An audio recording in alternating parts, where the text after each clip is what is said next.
아버지 하나님, 예수 그리스도라는 이름으로 육체로 오신 것을 감사합니다. 하루를 살아가면서 내 구주 예수 그리스도의 현실을 생각하면 순간순간 마음이 뭉클해지고 눈시울이 뜨거워지는 것을 느낍니다. 육체로 오신 그 예수 그리스도를 나의 구주로 영접하게 된 그때부터 나는 홀로 하나가 아니라 주님과 연합되어 있는 삶이 무엇인가를 알게 되었습니다. 아버지 하나님, 같이 웃을 수 있고 같이 말할 수 있고 고민할 수 있고 걱정할 수 있고 행복해서 기뻐할 수 있고 이렇게 모든 한 인생의 삶의 전부를 함께 할 수 있다는 예수 그리스도를 구세주로 주신 사실이 지쳤다가도 일어나게 하시고 슬프다가도 기쁘게 하실 수 있는 능력으로 산자의 하나님이 되게 하신 것을 감사합니다. 오늘도 말씀을 듣고 예배에 참여한 모든 성도들에게 주님 살아계심을 입증시켜 주소서. 인생은 그렇게 함부로 사는 것이 아니라는 것을 예수 믿고 나면 더더욱 값지게 살아야 된다는 사실을 알게 하사 성령이 영생을 확신한 영혼들 속에서 하나님 되심으로 새로운 인격 구조가 놓여질 수 있도록 축복하옵소서. 예수님의 이름으로 기도합니다. 아멘.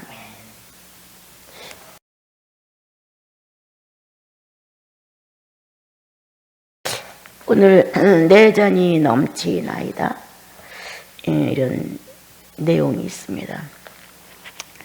이제 코로나19를 만나서 전 세계는 많은 변화를 가져온다고 말을 합니다.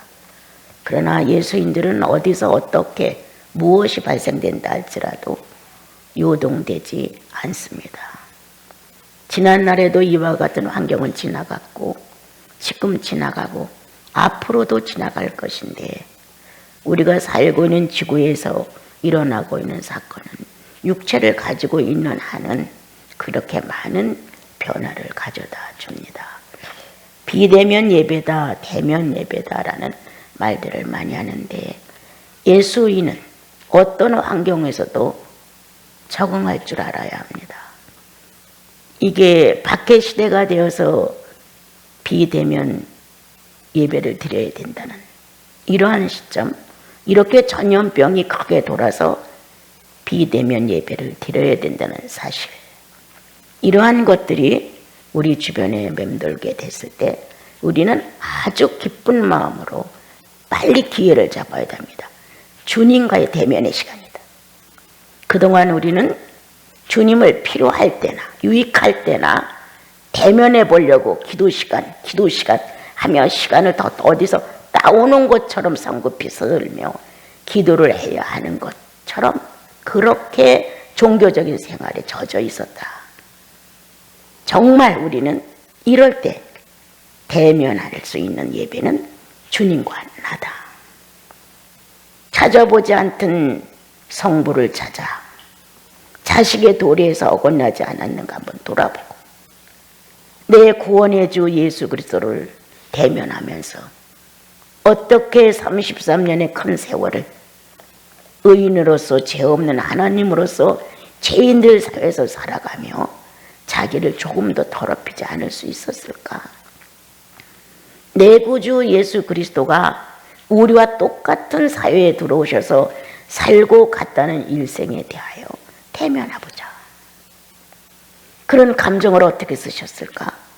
사건의 모든 것들을 어떻게 정리하고 그 상황을 판단해 나가셨을까?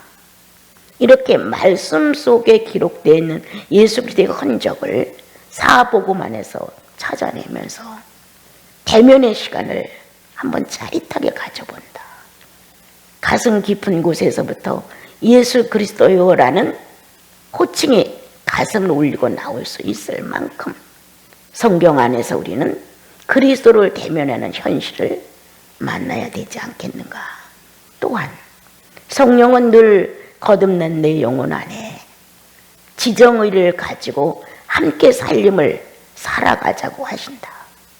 거기는 그리스도의 국가가 하나 서서 사법, 입법, 행정을 함께 운행해 가면서 하나님의 왕국의 부요를 충만으로 드러내고자 하신다. 그런데 우리는 성령도 대면하지 않는다. 나 필요할 때 내가 뭔가 그분으로부터 유익을 가져와야 했을 때 우리는 어떻게 시간을 낸다는 이런 의미를 가지고 기도를 하러 간다. 예배를 드리러 간다. 그리고 많은 사람들과 안부를 나누면서 얼굴을 대면하고 이러한 예배의 형식에 너무 젖어 있어서 이러한 기회를 유익하게 돌리지 못한다는 겁니다. 이런 기회를 유익하게 세 분의 하나님과 대면의 시간을 조금 더 진지하게 만들어 간다면 다시 성도들과 다 어울려서 대면의 예배를 드릴 수 있을 때, 이 비대면이 내 영혼을 살렸습니다. 내 하나님, 내 구주, 나의 성령님을 찾아가 대면의 시간을 가지니 내 영혼이 너무 충만합니다. 이렇게 기회가 온 시간들을 불평, 불만, 기다, 아니다라는 말을 하기 전에 예수인은 궁궐이나 초막이나 환난이나 기근이나 평화나 안전이나 어디에서라도 세 분의 하나님을 하나의 하나님으로 일치된 대면을 하고 사는 것입니다. 자기 개개인의 사생활 속에 예배가 거룩하지 아니하면 모인다고 해서 예배가 거룩해집니까? 아닙니다. 개인의 구주셨고 개인의 성령이십니다. 개인의 구주이며 개인의 성령은 개인의 인격을 다뤄가시고 개인의 신격을 우리 안에서 흥왕시켜 하나님 아버지의 거룩한 임재와 그 사회에 어울리는 모습을 우리에게 익숙하게 길들여 드리고 주고자 하시는 겁니다. 근데 개개인의 생활에 성령 충만이 없다. 그리스도의 죽으심과 부활이 효력이 없다. 하나님의 거룩한 유전자가 내 안에 들어와 죄를 내쫓는 회개가 없다. 이러한 주님과의 대면의 시간에 가히 개개인의 사생활 중에서 없다면 대면의 예배를 본들 효과가 얼마나 있겠습니까, 여러분? 사회와 똑같은 구조 안에 가서 만나고 약간의 예배를 드린 것으로 위안을 삼고 자기가 하나님께 할 일을 다 한 것처럼 뭔가 그 뒤의 생활이 하나도 효과가 없을 때가 많습니다.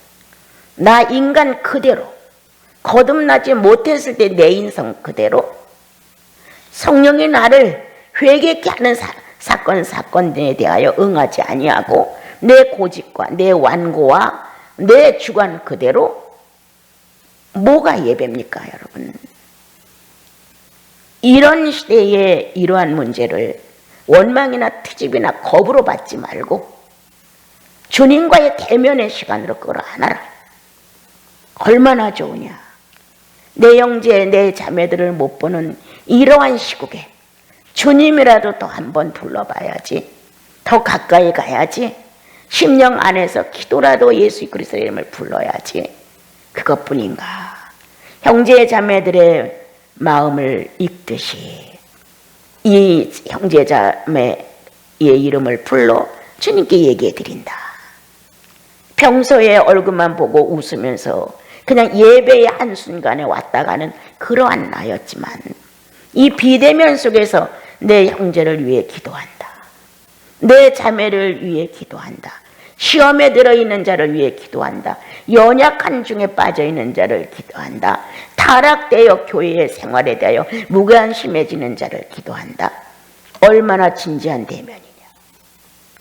왜 이렇게 실속 있는 하나님 앞에서의 대면의 사생활과 대면의 예배와 대면의 내 형제 자매들을 만나는 걸 성령 안에서 하지 않으면서 시국이 이러한데 이거를 거부하고 거역하면서 대면의 예배를 너무 많이 요구하는 것, 뭔가 이거는 저항이 아닌가.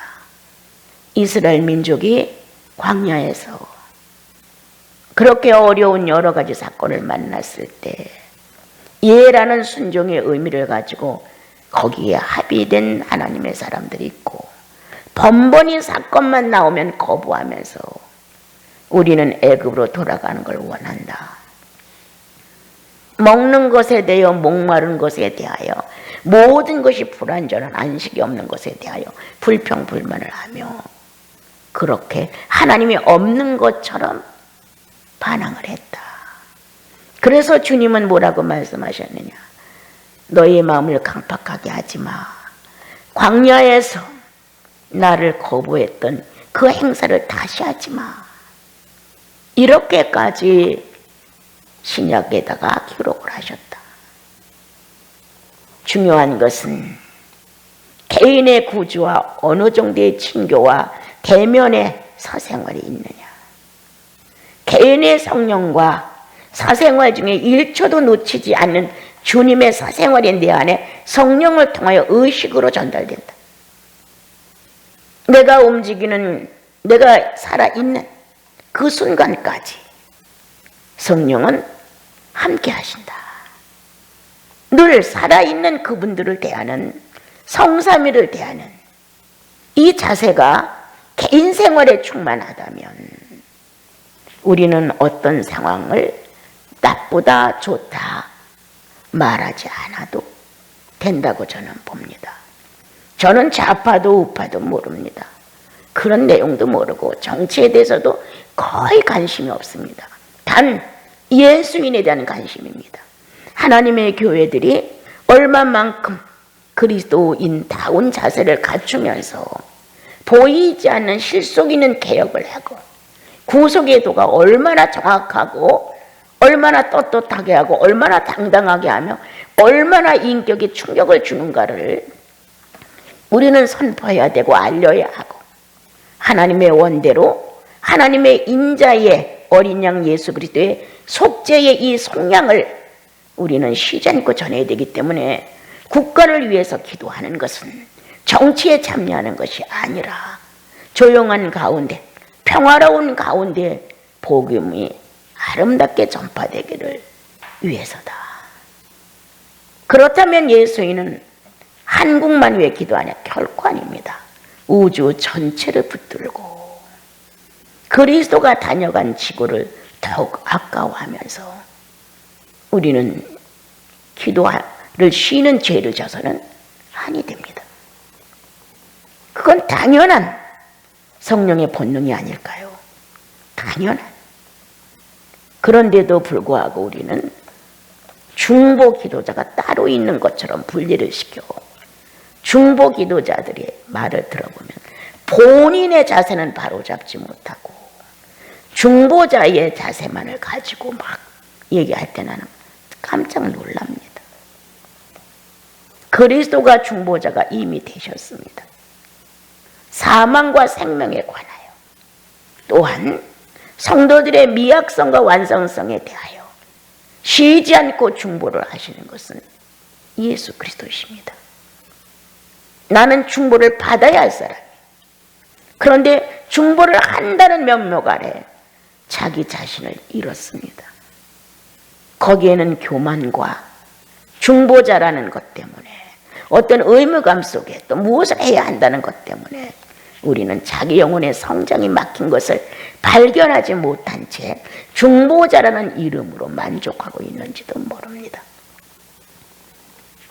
하도 이 얘기 저 얘기들이 귀에 들리므로 이러할 때 왜 이렇게 소란스러운고, 들리지도 않고 소리치지도 않고 외치지도 아니한 주님의 모습을 닮아 세상은 시끄럽고 세상은 분요하고 갖가지로 반란을 일으키고 감정 싸움이 허다하지만 적어도 예수인들은 고요해야 한다.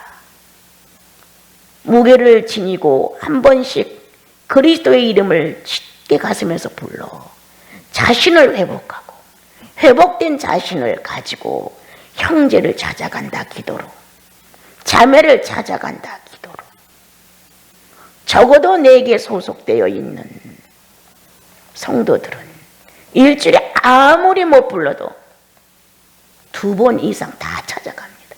그건 아주 최악의 경우죠. 거의 매일, 그것도 어떤 때는 몇 번씩 아무개 장로님과 그 가정과 그 자손들에 대하여 우리는 우리들의 기도의 책임을 잊어서는 아니 되는 겁니다. 그러면 어떻게 비대면 대면이라는 말이 그렇게 분리성을 가지고 우리를 소란케 한단 말입니까? 아니죠.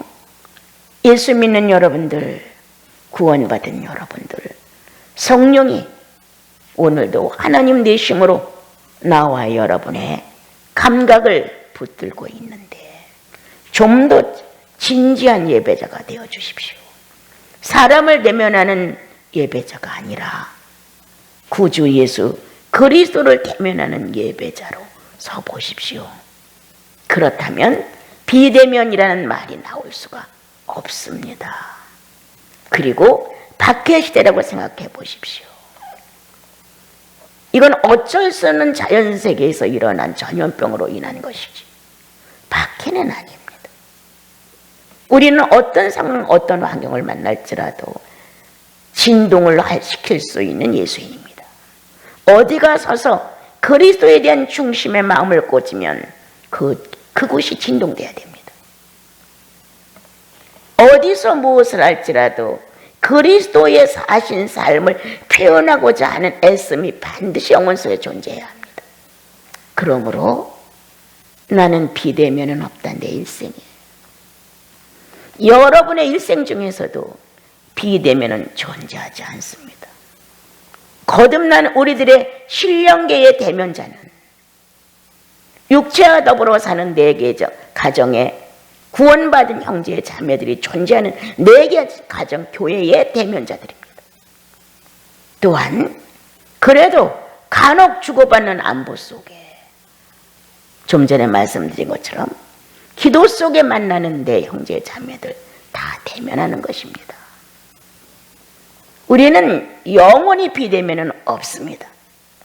성령이 나를 대면하고 계심으로 그리스도의 구속이 활동함으로 성부의 유전자가 그대로 나를 고발하고 있으므로 우리는 영원한 대면자입니다, 여러분. 그러므로 이러한 것에 대하여 얽매이지 마시고 적어도 나시린 스톤에 함께한 많은 성도들 개인적인 신앙에 초점을 바로 맞춰야 바로 맞춰진 성도들이 모여 예배를 드리는 공동체가 흥황하는 거지. 개개인이 다 저마다 예수 없는 하나님을 믿는다면 그 교회는 예수 없는 하나님을 모시는 종교 단체일 뿐입니다.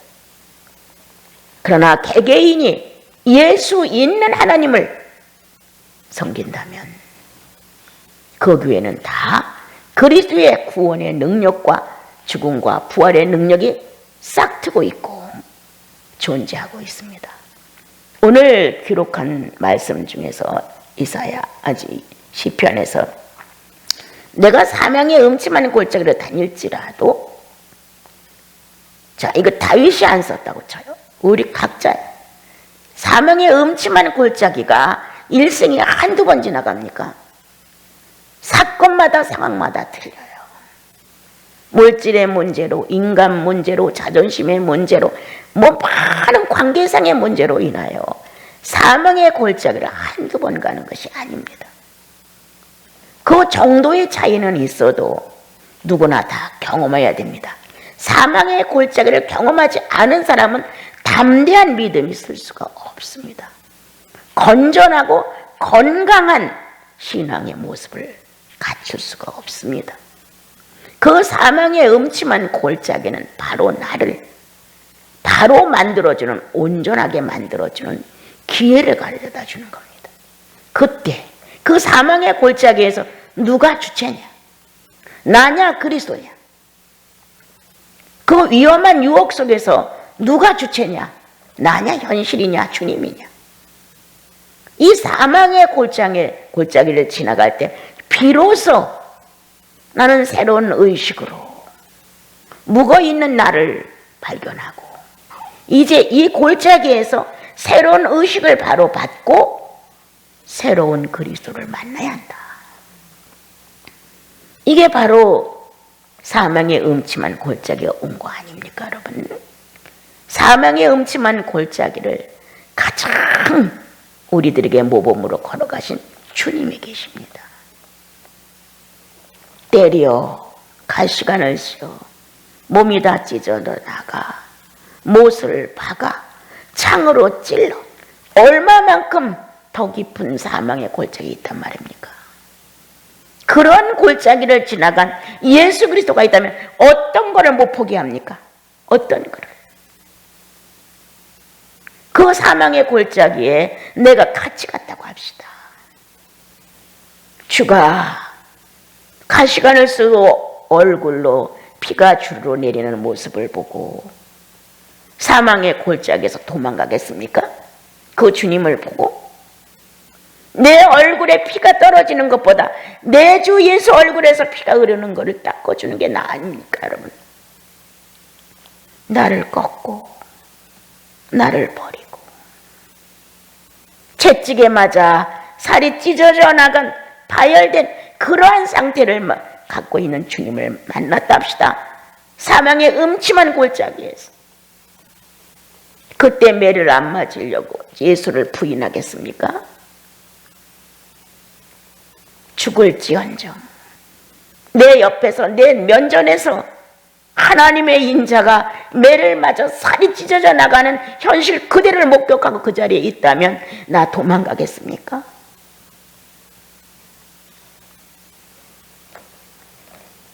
이러한 사망의 음침한 골짜기를 주님이 내게 주는 건 예수 그리스도가 사망의 음침한 골짜기를 이렇게 지나갔다. 그 현실에 나와 여러분이 경험을 하게 되는 겁니다. 크게 잘한 것 하나도 없어. 재산을 다 팔아 헌금도 안 해봤어. 나가서 목숨을 걸고 전도도 안 해봤어. 40일씩 금식기도도 전혀 안 해봤어. 그럴지라도 예수의 현장에서 흐르는 피를 닦을 수 있느냐? 너를 잊을 만큼 상대가 더 크냐?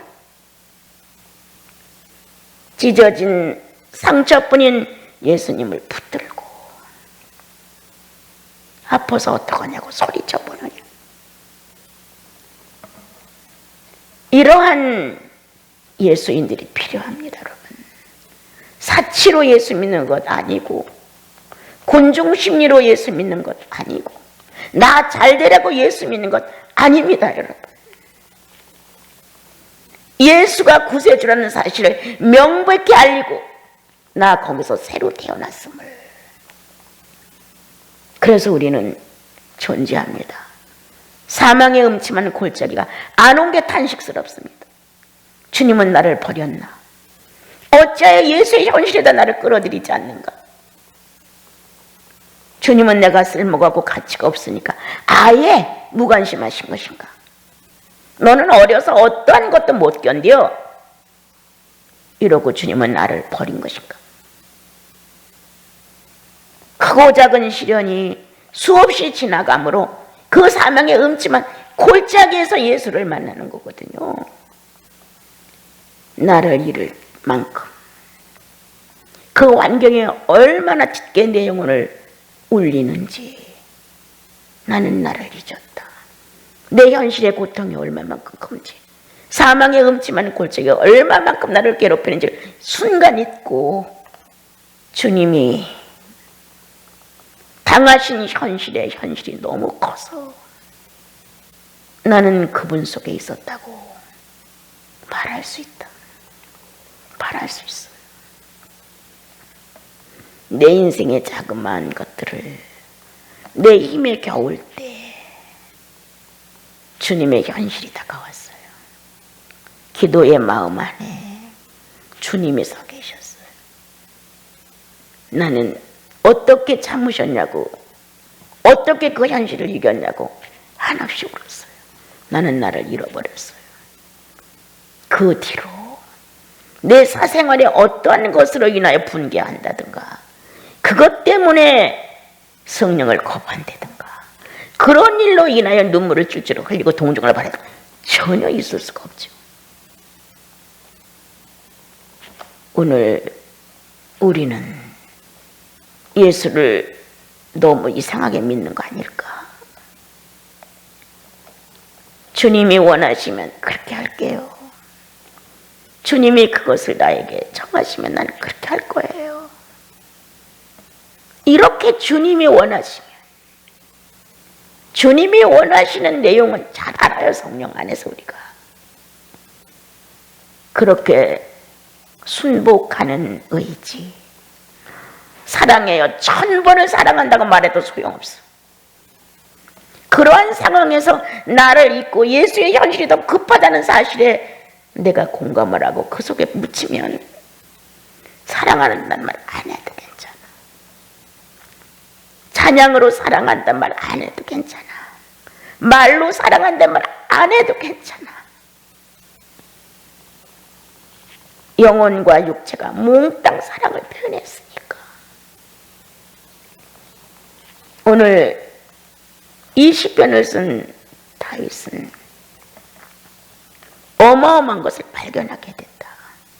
하나님의 사람들의 특징은 메시아 발견이다. 한 점씩 어딘가는 다 얻어낸다. 바로 우리들의 과제다. 성령을 받았으니 성령 안에서 각자가 예수의 한 점은 다 내 걸로 만들고 가야 하는데 안 만들고 있는 거예요. 그리고 세상살이에 자기의 여기에 빠져서 도저히 가망이 없는 것 같은 거예요.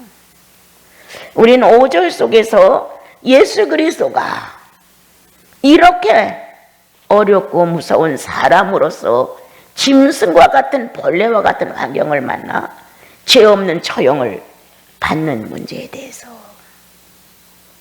누구든지 다 인생으로 본다면 실패다. 그런데 주님은 원수의 목전에서 내게 상을 베푸셨다고 고백한다. 사단이 요구하는 흥정한 그 자리에서 하나님은 힘있게 예수 그리스도를 내주었다는 거다. 하나님의 계획이 얼마나 크면 원수의 목전에서 그리스도를 내놓았다는 거예요. 그게 예수 그리스도의 상이었다. 하나님이 사단에게 내준 예수 그리스도가 하나님 편에서 상이었습니다. 누가 고난받는 걸 상이라고 생각해요? 예? 누가 아픔을 겪는 걸 상이라고 생각해요? 특히도 동료들 가운데, 특히도 성도들 가운데서 업신여김을 받으며 모멸감을 느끼고 자존심이 상하는 문제를 만났을 때 그게 어떻게 상이라고 느껴요? 그 정도의 신앙을 가진 사람은 거의 없습니다. 아무리 겸손한 것 같아도 작은 것에 대해 오만하고 교만스럽습니다. 우리는. 주님은 이렇게 다시 많은 사람이 절망했다. 많은 사람이 포기했는지도 모른다. 예수 청년 끝났어. 아, 글쎄 그 훌륭한 청년이 죽었대. 다들 이렇게 절망을 했을 것이다. 그런데 주님은 다시 예수를 살렸습니다. 죽어야 살아나지요.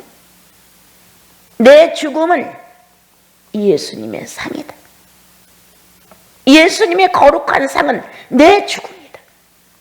내 자아폭이다.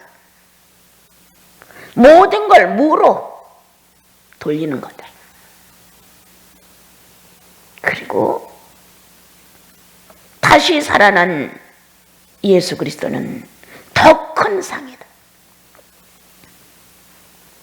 그러므로 하나님의 전부인 하나님의 영의 세계에 전체 권력과 전능을 소유한 성령을 그에게 입혔다.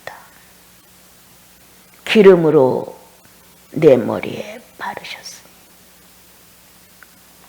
이렇게 성령 충만한 하나님의 성도 또한 성령 충만한 예수 그리스도는 죽음을 통과하지 아니했으면 성령 충만한 상을 받을 수가 없었습니다. 사망의 음침한 골짜기를 통과한 이후 주님은 성령 충만으로 상을 베푸시고 하나님의 성도는 성령 충만함으로 인하여 내 잔이 넘치나이다. 고난의 잔이 넘치나이다. 아픔의 잔이 넘치나이다. 슬픔의 잔이 넘치나이다. 이건 예수의 생애를 충만으로 받는 사람들이다. 예수의 생애를 충만으로. 얼마만큼 슬퍼봤어. 얼마만큼 고난을 받아봤어. 얼마만큼 자신을 버렸어. 어느 날 나와 여러분이 주님 앞에 나와 이 고난의 잔이 내게서 넘치나이다. 예수의 고난의 잔이 내게 내 잔이 되었나이다. 이것은 충만이다. 자신을 이길 수 있는 최고의 힘이다. 이렇게 고통의 잔, 고난의 잔, 슬픔의 잔, 버림의 잔이 늘 우리의 영혼을 충만케 한다. 그러므로 나와 여러분은 예수 그리스도의 구속의 잔 안에서 사망의 무서운 시련, 다시 일어난 부활의 생명의 아름다움, 다시 승천에 오를 수 있을 만큼 하나님의 신성으로 충만했던 예수 그리스도, 내 잔이 넘치나이다. 내 잔의 빈곤함을 느낄 때 고난이 없는 것이다. 내 자아를 부인하지 않는 것이다. 내 잔이 비어있다고 생각했을 때 부활의 능력은 존재하지 않는다.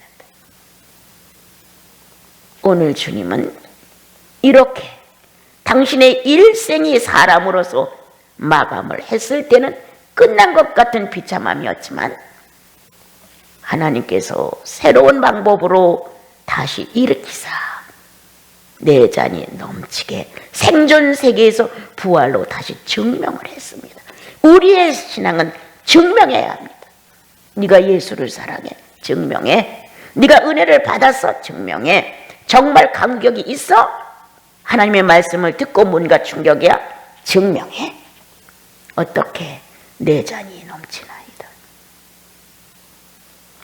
현실로 드러나는 삶의 표현이 증명되지 아니하면 그것은 내 잔이 넘치는 게 아니라 자기 감정의 잔이죠. 자기가 원하는 것이 이루어진 속된 잔이죠. 오늘 다윗은 성령 충만한 자신의 모습을, 그리스도를 발견하고 그리스도의 이 부활과 승천과 성령의 충만함을 내 잔이 기름 바르셨으니 내 잔이 넘치나이다. 이렇게 예수 그리스도의 죽음과 부활과 성령 임재 충만함을 그가 글로 표현하며 그 영혼은 동일하게 내 잔이 넘치나이다. 고난의 잔도 주님의 잔이었기에 내 잔이 넘치나이다.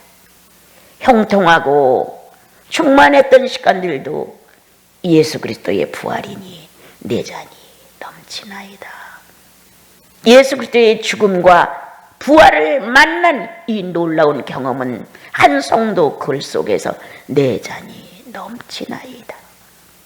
오늘 나와 여러분의 신앙의 아름다운 경험은 주님 앞에서 나를 찾는 거다. 바로 놓는 거다. 그리고 내 잔이 넘치나이다. 내가 이러한 것들을 정리할 수 있는 것은 그리스도의 구원의 능력이요, 성령이 실제로 내 의식 속에서 내 삶을 주관한다고 하는 것을 증명해 드리는 표현이다. 다윗이 내 잔이 넘치나이다라고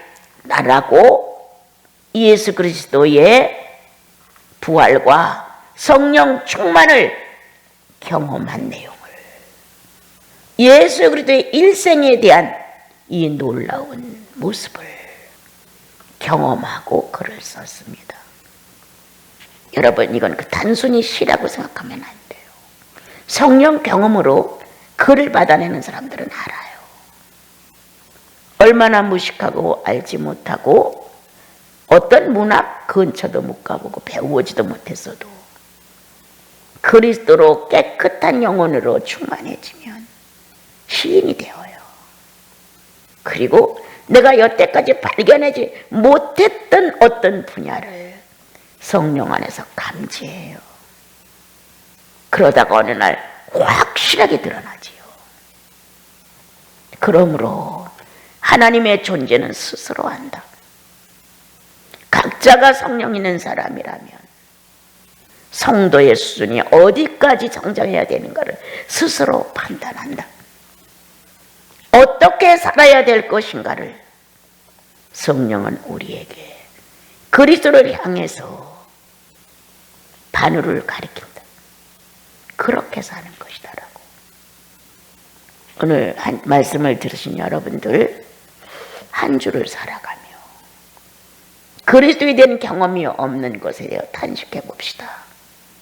성령의 움직임이 내 안에서 내 잔이 넘치나이다라는 고백을 할 수 없을 만큼 지금 내 안에 무기력증이 왔다면 한 번쯤 다시 일어나 하나님을 대면하는 사람들, 신령 속에서 내 형제의 자매들의 모습을 대면하는 사람들, 한 가정 한 가정 책임을 지고 기도 속에서 대면하는 사람들, 전 인류를 붙들고 대면하는 사람들, 내가 선교사 안 됐어도 선교사들이 파송된 곳에 간절함을 올려드리는 대면의 기도자들 얼마나 많습니까, 여러분?